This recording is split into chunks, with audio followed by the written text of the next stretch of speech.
Kabut pagi turun pelan-pelan menyelimuti lereng Gunung Sindoro. Embun menetes dari ujung daun tembakau yang lebar, berkilauan diterpa cahaya matahari yang masih malu-malu menyapa. Di sebuah ladang kecil yang dibatasi pohon randu dan kayu manis, seorang pria tua dengan sorban lusuh di kepala menunduk, mencabuti gulma satu persatu. Namanya Mbah Dirman, petani tembakau yang hidup bersahaja sejak muda. Tangannya kasar dan kakinya berlumur tanah, tapi matanya jernih seperti air telaga. Di dekatnya, seorang pemuda berusia 20-an ikut memanggul karung daun tembakau yang sudah layu dan siap dijemur. Raka, anak sematawayang Mbah Dirman, jarang bicara, lebih suka menjawab dengan anggukan atau senyum tipis. Seisi desa menyangka Raka hanya pemuda kampung biasa, tanpa keistimewaan apapun. Tapi di balik tubuh kurus dan wajah teduhnya, tersimpan sesuatu yang tak diketahui siapapun, bahkan oleh para tetua desa yang dulu pernah jadi pendekar. Waktu kecil, Raka hampir mati digigit ular saat ikut ayahnya ke ladang. Tapi alih-alih panik, Mbah Dirman waktu itu hanya menekan titik tertentu di lengan Raka, membuat bisa berhenti menyebar. Sejak hari itu, Raka tahu, ayahnya bukan sekadar petani. Setiap malam purnama, diam-diam mereka berlatih di balik kabut tebal. Jurus-jurus aneh yang meniru pergerakan asap, angin, dan daun kering menjadi makanan sehari-hari mereka. Sebuah ilmu bela diri kuno bernama Langit Asap, diwariskan turun-temurun oleh leluhur mereka yang dulu adalah pengawal kerajaan Mataram. Namun, rahasia itu disimpan rapat-rapat. Mbah Dirman selalu berkata, ilmu ini bukan untuk gagah-gagahan. Ia hanya keluar bila hidup orang-orang lemah dalam bahaya. Maka, meskipun Raka sudah mampu memecah batu dengan 2 jari, ia tetap menunduk di hadapan tetangga, tetap memikul karung, tetap menunduk sopan ketika dilewati kepala dusun. Pagi itu, angin membawa kabar tak biasa dari bawah lembah. Warga mulai resah. Ada truk-truk asing masuk desa 2 hari berturut-turut. Pemuda-pemuda berambut cepak dengan tato di leher mulai berkeliaran di warung dan pasar. Mereka tidak membeli, hanya memandangi warga dengan tatapan tajam. Bahkan kemarin, seorang pedagang bawang mengaku dipalak. Tapi tak ada yang berani melawan. Polisi pun seolah hilang entah kemana. Saat Mbah Dirman mendengar kabar itu, ia hanya menghela napas panjang di beranda rumah. Musim tembakau belum selesai, tapi musim dara bisa datang sewaktu-waktu, katanya lirih. Raka menatap wajah ayahnya. Sorot mata tua itu tidak panik, tapi juga tidak tenang. Ada awan gelap mengendap dalam pandangan mereka berdua, sebuah isyarat bahwa kedamaian di lereng Sindoro akan segera berubah jadi medan perang. Di malam harinya, saat desa tenggelam dalam kantuk, kabut turun lebih tebal dari biasanya. Di bawah pohon randu besar di belakang rumah, Raka dan Mbah Dirman berdiri saling berhadapan. Tanpa bicara, mereka mulai bergerak perlahan, halus, seperti asap yang menari. Tiap gerakan tangan, tiap injakan kaki, menyimpan kekuatan tersembunyi. Raka tahu, latihan malam itu berbeda dari biasanya. Karena kali ini, bukan lagi soal menjaga ilmu, tapi bersiap untuk menggunakannya. Dan di kejauhan, di seberang bukit, cahaya rokok menyala di kegelapan. Sekelompok pria berbadan besar duduk di atas kap truk, menatap ke arah ladang tembakau yang akan segera mereka rebut. Kabut malam menyembunyikan tawa mereka. Tapi mereka tak tahu, kabut di lereng Sindoro bukan sekadar udara basah. Di dalamnya, tersembunyi amarah, dan warisan langit yang siap menyala. Pagi yang biasanya disambut suara ayam jantan dan desir angin ladang kini digantikan dengan deru mesin truk yang meraung dari jalan utama. Warga desa keluar dari rumah dengan wajah penasaran bercampur was-was. Di belakang warung Buminah, 5 truk besar parkir sembarangan, menghalangi jalan. Dari dalamnya turun pria-pria bertubuh kekar, berambut cepak, sebagian bertato dari leher sampai ke tangan. Mereka tak berbicara banyak, hanya menatap dengan pandangan buas, seperti kawanan serigala yang tengah mengendus mangsa. Yang memimpin mereka adalah seorang pria tinggi besar bernama Boris. Tubuhnya dibalut jaket kulit dan rantai perak menggantung di leher. Di tangan kirinya tergenggam sebuah tongkat besi yang biasa ia gunakan untuk memukul siapapun yang membantah. Boris adalah preman kawakan dari Temanggung yang sudah lama dikenal sebagai pemeras tanah-tanah rakyat. Kini, ia dan kelompoknya menargetkan ladang tembakau Wonosobo, yang hasil panennya sedang naik harga. Mulai hari ini, semua ladang tembakau di desa ini kami lindungi, ujar Boris dengan suara berat kepada para petani yang berkumpul di balai desa. Tapi setiap karung daun yang kalian jual, 50.000 harus masuk ke kantong kami. Kalian mau tembakau kalian aman, atau hangus terbakar jadi abu? Ia tertawa keras, dan disusul oleh suara tawa gerombolannya yang memekakkan telinga. Warga hanya diam, kepala desa pun tak berani menyela. Ia sudah mendengar kabar tentang Boris, seorang mantan narapidana pembunuhan yang kini membentuk jaringan preman bersenjata. Beberapa warga mencoba menolak, tapi dihajar di tempat. Salah satu pemuda, Denny, yang mencoba melawan malah dilempar ke parit dengan tangan patah. Hari itu, rasa takut menggulung desa seperti awan gelap yang tak berhenti turun. Mbah Dirman menyaksikan semua itu dari kejauhan. Ia berdiri tegak di pinggir jalan, tangannya memegang topi caping, dan wajahnya tak menunjukkan emosi apapun. Namun, dalam dadanya, bara mulai menyala. Di sebelahnya, Raka mengepalkan tangan diam-diam. Ia ingin maju, ingin menghantam wajah Boris saat itu juga. Tapi Mbah Dirman menahan dengan satu sentuhan halus di pundaknya. Belum saatnya, Le. Akar harus sabar sebelum mencabut batu, bisik sang ayah pelan. Sore harinya, para preman menyusuri ladang demi ladang. Mereka mencatat, memotret, dan mencoret-coret papan nama petani dengan cat semprot. Ketika sampai di ladang Mbah Dirman, seorang preman bernama Dodo si ular beton menendang pagar kayu dan tertawa. Tua bangka ini pasti bisa dibungkam besok, katanya. Raka yang melihat kejadian itu dari balik pohon, hanya menatap dingin, mencatat wajahnya dalam ingatan. Satu persatu, mereka yang menyentuh tanah ini, akan dikenalnya dengan sangat baik. Malamnya, di rumah panggung sederhana mereka, Raka membersihkan luka di telapak tangan akibat mematahkan sebatang kayu kering dalam kemarahan. Mbah Dirman duduk menatap api tungku yang mulai mengecil. Mereka bukan lawan mudah, nak. Mereka tidak sekadar jahat, mereka haus, katanya lirih. Raka hanya menunduk. Lalu kita biarkan saja ladang kita direbut. Orang-orang dipukuli. Apakah ilmu yang Bapak ajarkan hanya untuk menari dalam kabut? Mbah Dirman memandang anaknya dalam diam, lalu berkata pelan, ilmu bukan pedang. Ia cermin, dan cermin paling tajam, adalah ketika kita tahu kapan harus menghancurkan. Raka menatap mata ayahnya yang mulai berkaca-kaca. Di luar, suara truk Boris kembali terdengar. Tapi di hati Raka, ada suara lain yang mulai memanggil, suara warisan leluhurnya. Dan mungkin, saat itu lebih dekat daripada yang mereka kira. Hujan turun pelan di tengah malam, mengguyur tanah tembakau yang masih menyimpan bau angin sore. Suara kodok bersahut-sahutan dari parit-parit di sekitar ladang, sementara desa terlelap dalam ketidaktahuan. Di tengah kegelapan, beberapa bayangan hitam menyelinap di antara batang-batang tembakau. Mereka membawa jeriken berisi bensin, tawa tertahan, dan kebencian yang dibayar lunas oleh Boris. Salah satu dari mereka, Dodo si ular beton, menyulut korek api sambil berkata, "Lirih, biar tua bangka itu tahu siapa yang pegang desa ini sekarang." Dalam hitungan menit, api menjalar cepat seperti iblis yang lapar. Daun-daun kering menyala, batang-batang rebah, dan kabut malam berubah menjadi asap pekat yang berwarna oranye.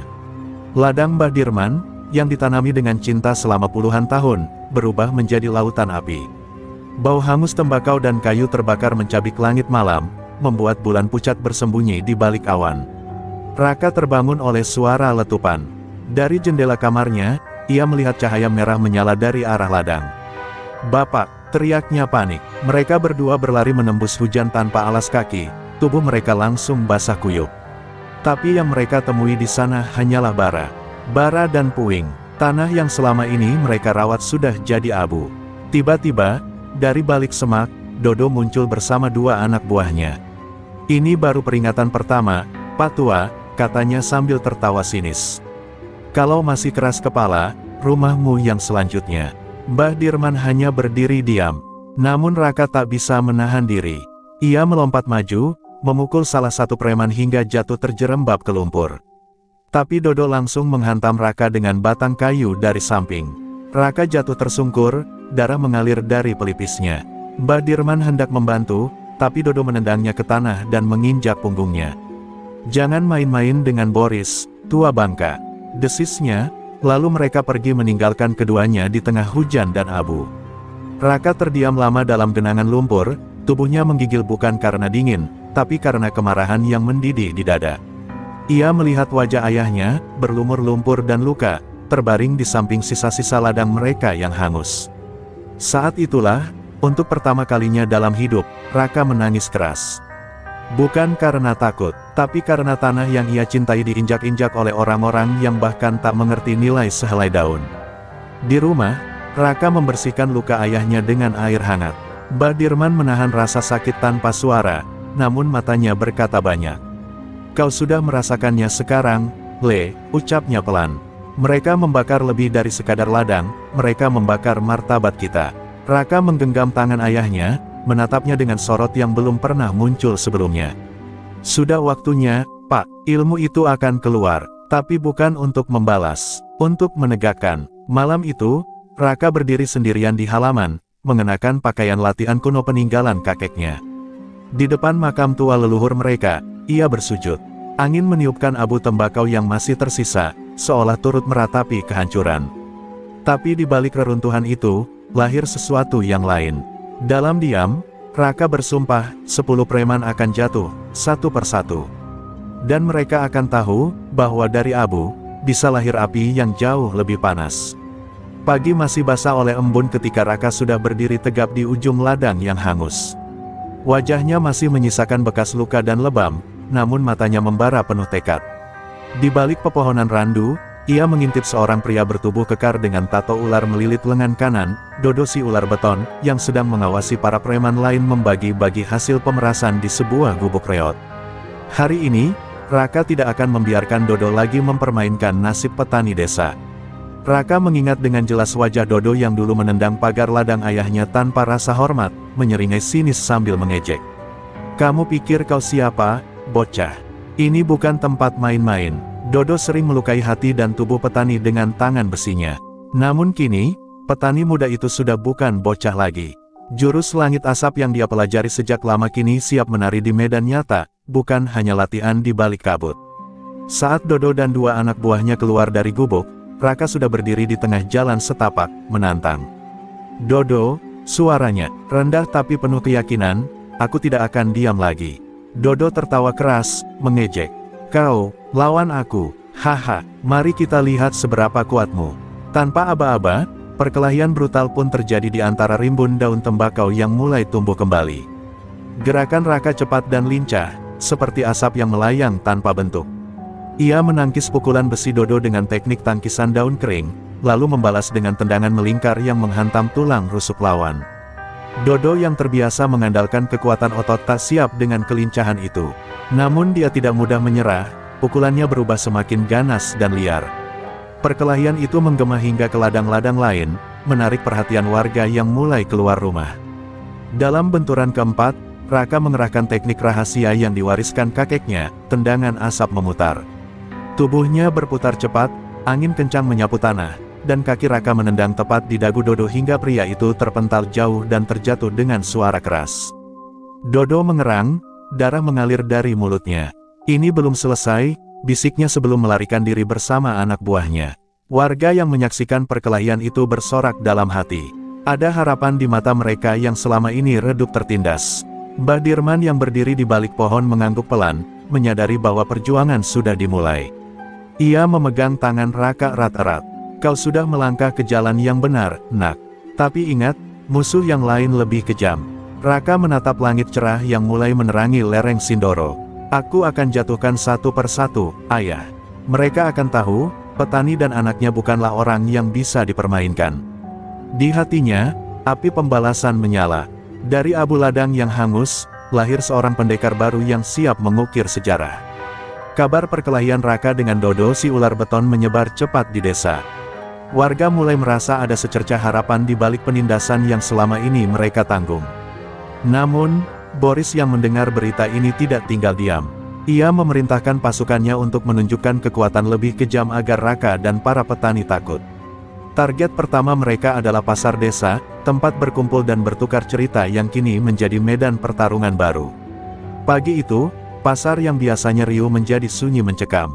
Pedagang yang berjualan mulai merapikan dagangan dengan wajah tegang. Di tengah pasar, sekelompok preman Boris muncul dengan tongkat besi dan celurit terhunus. Mereka mulai memalak para pedagang, menuntut upeti lebih besar dari biasanya.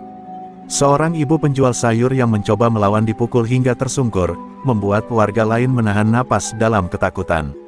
Raka yang sedang membeli beras di warung Buminah melihat kejadian itu dengan mata membara. Ia tahu ini bukan sekadar pemerasan biasa, tapi pesan jelas dari Boris untuk menekan semangat perlawanan. Tanpa pikir panjang, Raka melangkah maju, menantang kawanan preman itu. "Berhenti, ini pasar kami, bukan markas kalian." Suaranya lantang dan tegas, menggetarkan udara pagi. Para preman tertawa sinis dan mengeroyoknya. Raka menghadapi serangan itu dengan ketenangan yang luar biasa, menggunakan jurus bayangan daun untuk mengelak dan membalas dengan pukulan terarah yang membuat satu persatu preman terjatuh. Kerumunan mulai berkerumun, takjub sekaligus lega melihat keberanian pemuda itu. Tapi jumlah musuh terlalu banyak. Salah satu preman menusuk dari belakang, membuat Raka terjatuh dan terluka. Darah mengalir deras dari luka di punggungnya, namun tekadnya tetap membara. Ia bangkit kembali, mengerahkan jurus pamungkas tarian angin Sindoro, sebuah gerakan yang cepat dan mematikan seperti pusaran angin di lereng gunung. Preman-preman yang tersisa terhempas ke tanah, sementara warga mulai bersorak dan melindungi Raka dari ancaman lebih lanjut. Setelah pertempuran, Raka duduk di tepi pasar, napasnya memburu. Warga mendekat, membawa air dan menutupi lukanya. Mbah Dirman datang menghampiri dengan langkah pelan tapi penuh wibawa. "Le, kau sudah membuat langkah besar. Tapi ingat, musuh kita bukan hanya fisik, mereka juga ada di mana-mana, bahkan dalam bisikan dan tipu daya." Raka menatap ayahnya, "Aku tahu, Pak. Tapi aku tak akan mundur. Mereka harus tahu, kami tidak akan diam." Di kejauhan, bayangan truk Boris terlihat bergerak meninggalkan desa. Namun perasaan gelap mengintai di balik keheningan pasar. Perang belum usai, malah baru saja dimulai. Desa yang baru saja merasakan secercah harapan kini mulai diselimuti keraguan. Warga yang tadinya bersorak menyambut keberanian Raka mulai terlihat cemas saat ada bisikan-bisikan yang tak jelas asalnya. Beberapa tetangga yang biasanya ramah mulai menghindar, menyisakan senyum yang dipaksakan dan tatapan penuh rahasia. Bahkan beberapa pemimpin desa yang seharusnya berdiri teguh mulai berbisik di balik pintu tertutup. Mbah Dirman mengamati perubahan ini dengan hati yang berat. Suatu malam, ia menemui kepala desa di rumahnya yang remang-remang, mencoba mengingatkan bahwa persatuan adalah kunci melawan Boris dan para preman. Namun kepala desa hanya menatapnya dingin, "Pak Dirman, kau harus mengerti, kita tidak bisa melawan mereka sendirian. Kadang kompromi adalah jalan terbaik." Mbah Dirman tahu ada sesuatu yang disembunyikan, tapi kata-kata itu seperti duri di dada. Di rumah, Raka merasa gelisah. Teman-temannya yang dulu setia mulai jarang terlihat, bahkan ada yang beralasan sibuk ke ladang. Suatu sore, ketika ia berbicara dengan Buminah, penjual sayur yang selalu mendukungnya, terdengar bisikan bahwa ada yang berkhianat di desa. "Hati-hati, Raka, tidak semua yang tersenyum tulus," kata Buminah pelan dengan mata berkaca-kaca.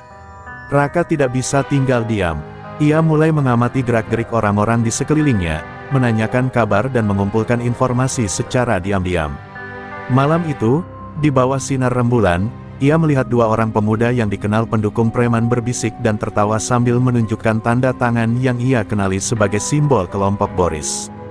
Jantungnya berdegup kencang, ini lebih dari yang kukira. Mbah Dirman pun turun tangan. Dengan langkah mantap, ia mengumpulkan beberapa tetua desa yang masih setia untuk mengadakan pertemuan rahasia. "Kita harus waspada, tapi jangan mudah terpecah. Pengkhianatan ini bisa jadi lebih berbahaya daripada pukulan preman itu sendiri," ujarnya. Suasana menjadi tegang, penuh dengan ketakutan dan kecemasan yang membayang. Raka merasakan beban semakin berat. Ia tahu pertarungan melawan Boris bukan hanya soal kekuatan fisik, tapi juga tentang menembus dinding pengkhianatan yang tak kasat mata. Dalam hatinya, ia berjanji untuk menggali kebenaran dan menjaga persatuan warga, meskipun itu berarti harus menghadapi mereka yang dulu ia anggap saudara. Malam itu, Raka berlatih sendiri di tengah ladang, jurus-jurusnya mengalir dalam kegelapan. Angin yang berbisik seolah menguatkan langkahnya. "Aku tak akan biarkan bayang-bayang ini mengalahkan kita. Dari ladang yang terbakar hingga gelapnya pengkhianatan, aku akan tetap berdiri," batinnya penuh semangat. Malam yang pekat menyelimuti desa, hanya diterangi oleh sinar rembulan yang redup di balik awan. Raka bergerak pelan di sepanjang jalan setapak menuju rumah yang sempat ia curigai.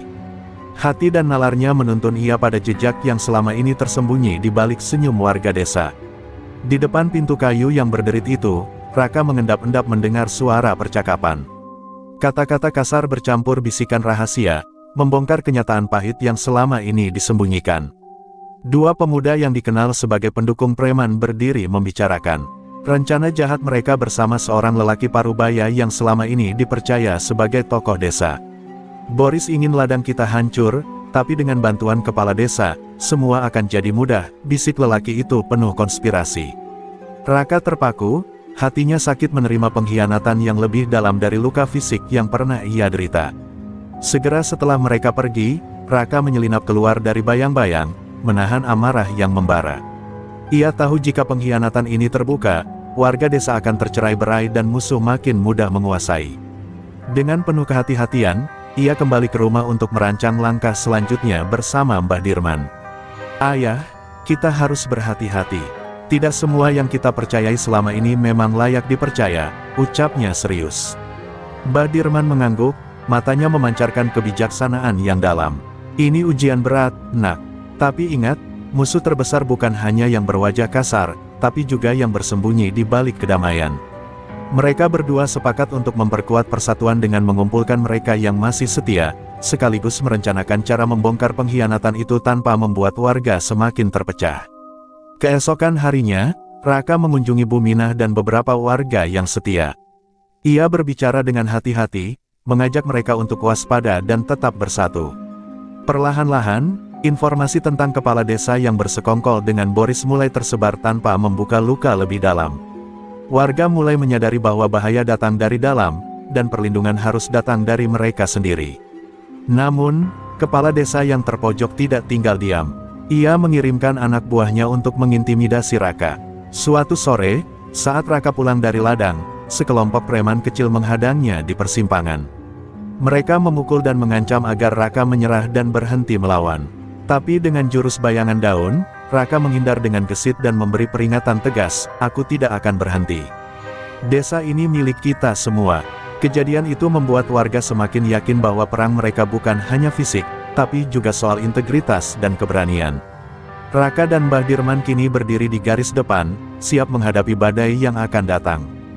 Dari pengkhianatan yang terungkap, lahirlah tekad yang semakin kuat untuk menyelamatkan desa dan menuntaskan balas dendam terhadap 10 preman.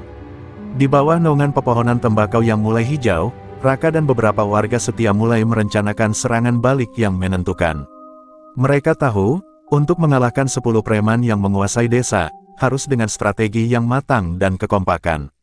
Malam itu, di sebuah gubuk kecil, mereka berkumpul, wajah penuh tekad dan semangat.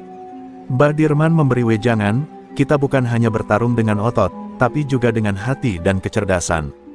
Raka memilih musuh berikutnya, Galang si bajing loncat, preman yang dikenal licik dan cepat berpindah tempat. Galang sering menimbulkan kekacauan di pasar desa dan mencuri hasil panen petani. Dengan bantuan beberapa warga yang mengenal kebiasaan Galang, Raka menyusun rencana jebakan. "Kita akan pakai kekuatan kita bukan hanya untuk menyerang, tapi juga untuk melindungi," katanya tegas.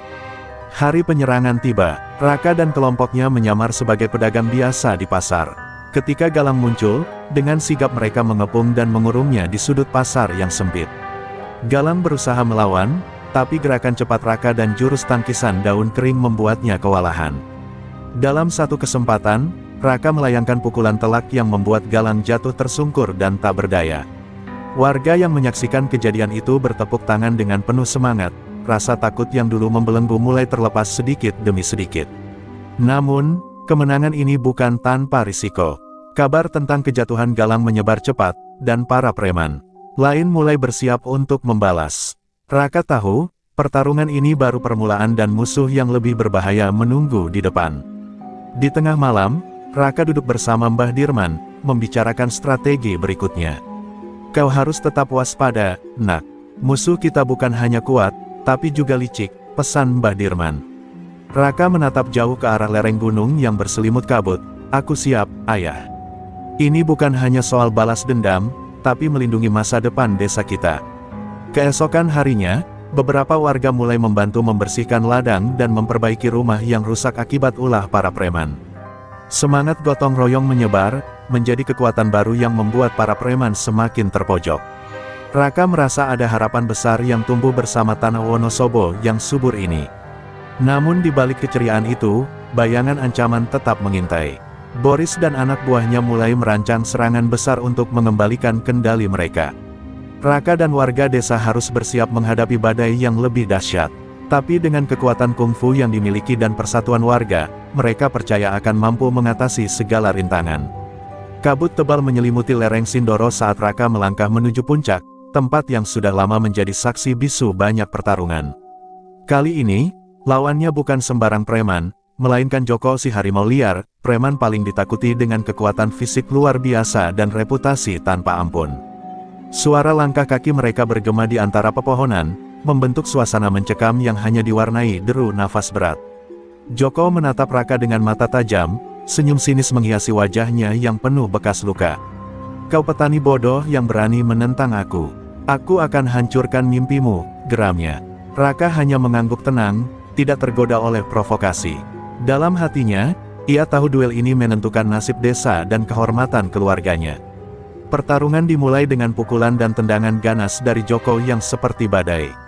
Raka mengelak dengan jurus bayangan daun yang telah membawanya sejauh ini. Setiap gerakannya lincah dan presisi, membalas serangan dengan tendangan terarah yang memukul tulang rusuk Joko. Tapi kekuatan lawan tak bisa diremehkan, setiap hantaman membuat Raka hampir kehilangan keseimbangan. Di tengah duel sengit itu, Raka teringat ajaran Mbah Dirman, ketika lawan terlalu kuat, gunakan kelemahannya. Ia mulai mengamati pola serangan Joko, mencari celah. Dengan satu gerakan cepat, ia menghindari pukulan maut dan mengeksekusi jurus tendangan angin Sindoro, menendang keras ke arah lutut lawan hingga Joko terjatuh tersungkur dengan suara retak. Joko mengerang kesakitan, namun masih menunjukkan sikap tidak mau menyerah. "Kau memang hebat, bocah." Tapi ini belum selesai. Ia bangkit dengan nafas tersengal dan mencoba menyerang kembali. Namun kali ini, Raka sudah siap, menggabungkan kelincahan dan kekuatan dalam serangan bertubi-tubi yang membuat Joko kewalahan dan akhirnya jatuh pingsan. Warga yang menyaksikan dari kejauhan bersorak riuh. Kemenangan atas Joko si harimau liar memberikan harapan baru dan membuka jalan bagi Raka untuk menghabisi musuh-musuh lainnya. Mbah Dirman menyambut putranya dengan bangga, "Kau telah membuktikan bahwa kekuatan hati bisa mengalahkan kekuatan otot." Raka menatap puncak gunung yang diselimuti kabut, tahu bahwa perjalanannya belum selesai. 10 preman yang menindas desa harus dilenyapkan satu persatu. "Aku akan lanjutkan perjuangan ini sampai desa kita benar-benar bebas," ucapnya dalam hati, api semangat berkobar semakin membara. Fajar baru mereka ketika Raka berdiri di tengah ladang tembakau milik keluarganya, napasnya terengah-engah setelah semalaman mempersiapkan diri. Di hadapannya kini berdiri musuh terakhir yang tersisa, Boris, sang raja preman yang selama ini menebar teror. Wajah Boris penuh luka dan kebencian, tatapannya tajam seperti belati yang siap mengoyak. "Kau pikir bisa menumbangkan aku, bocah petani?" ejeknya sinis. Pertarungan antara Raka dan Boris tidak hanya adu fisik, tetapi juga pertarungan jiwa. Setiap serangan di ladang yang menjadi saksi perjuangan mereka bagaikan tarian maut. Raka menggunakan seluruh jurus kungfu yang ia kuasai, menggabungkan kelincahan dan kekuatan yang diwariskan dari Mbah Dirman. Jurus tarian angin Sindoro berputar di antara daun-daun tembakau, membuat Boris sulit mengantisipasi. Boris melancarkan serangan brutal yang hampir membuat Raka terpental. Namun tekad Raka tak tergoyahkan. Ia mengingat kata-kata ayahnya, kekuatan sejati datang dari hati yang tidak pernah menyerah. Dengan semangat membara, Raka mengerahkan jurus pamungkasnya, pukulan petir gunung, sebuah serangan cepat dan kuat yang menghantam Boris tepat di dada. Boris terlempar ke tanah, napasnya terengah dan matanya menyiratkan kekalahan. Tapi sebelum menyerah, ia mencoba menyerang balik dengan tendangan licik. Raka sigap menangkis dan dalam hitungan detik mengunci Boris hingga tak berdaya. "Ini akhir dari tiranmu, Boris," ujar Raka dengan suara mantap. Warga desa yang sejak tadi menyaksikan pertempuran itu berlari mendekat, sorak-sorai memenuhi ladang. Mereka melihat bukan hanya kemenangan seorang pemuda, tapi kebangkitan sebuah komunitas yang lama tertindas. Mbah Dirman meneteskan air mata bangga, "Kau telah membebaskan desa ini, nak." Boris yang kalah akhirnya menyerah, menjanjikan untuk tidak kembali lagi mengganggu desa. Raka mengikatkan tali ke pergelangan tangan Boris sebagai simbol bahwa kekuatan dan keadilan kini milik rakyat desa. Persatuan dan keberanian yang ditunjukkan Raka menjadi pelajaran berharga untuk semua. Di bawah sinar mentari pagi yang hangat, ladang tembakau yang subur berdiri sebagai saksi hidup perjuangan seorang petani dan putranya. Raka menatap masa depan dengan penuh harapan, siap meneruskan warisan dan menjaga kedamaian yang telah diperjuangkan dengan darah dan nyawa.